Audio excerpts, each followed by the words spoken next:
Peps TV, eto dito mo ako sinita dahil sa vlog ko na to sa DPWH. Sino nga dapat managot? Eto naki-MJS na ha. Gusto ko yung paliwanag, papanood ko sa'yo kung bakit. So sino nga ba? Bakit lagi ini-interview yung secretary ng DP, di ba? DPWH, yung Secretary Bunuan. So ayan, nawasak, di ba? Durog. Wala akong alam sa politics. Butante ako eh. Hindi ako bago pinanganak, Peps TV, para sabihin ko sa iyo, nag-comment ka sa akin. Nag-comment ako sa comment section mo, sa video mo, yung nakaraan, di ba? Kasi ikaw rin yung reason bakit binoto si BBM.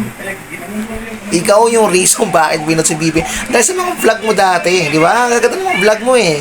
Ikaw mas famous ka sa akin. Tandaan mo yan. Mas famous ka sa akin, Peps TV. Inuulit ko sa'yo. Mas sikat ka sa akin na vlogger, di ba? Alam mo yan, napapanood ko yung mga vlog mo, sinusubabayan kita dati noon. Kayo nila Ben Barubay, nila Sangkay Janjan. Ikaw, ngayon, sasabihin mo, nobody's perfect na president. Peps TV marami na aksidente. Peps TV, nobody's perfect na president, sasabihin ko sa'yo. O eto na nga, ikaw ang reason kaya sisihin mo yung sarili mo, payak-yak ka pa nung nanalo si BBM dati. So gusto mong hanapin ko yung mga video, kasi naka-subscribe ako sa'yo eh. Tandaan mo yung Peps. Eto, sasambulat ni Jessica Soco, bakit nga ba tulay, nawasa, kumbaga. Ayan o. Grabe.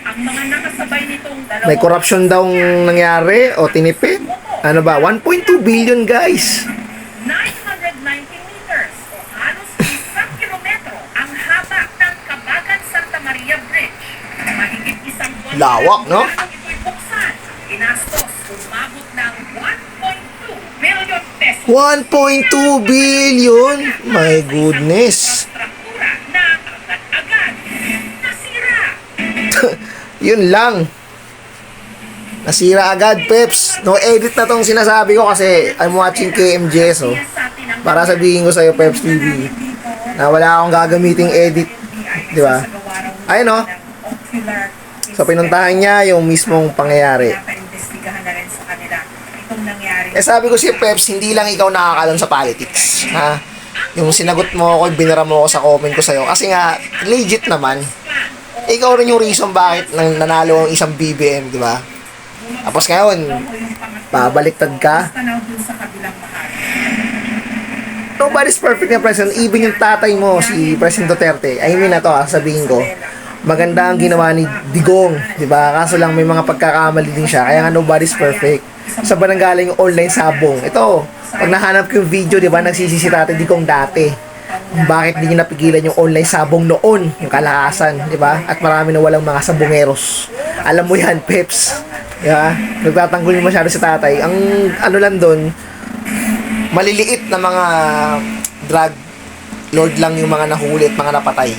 Hindi kasama yung mga bigatin. May nahuli ba? Wala. So yun lang, Peps TV, ang gusto kong sabihin sa'yo. Hindi lang ikaw ang sasabihin mo sa akin na hindi mo dapat pasukan yung politics vlog content. Ano ka, botante ako guys. Botante ako, Peps. Botante ako. Yun lang. Peace out.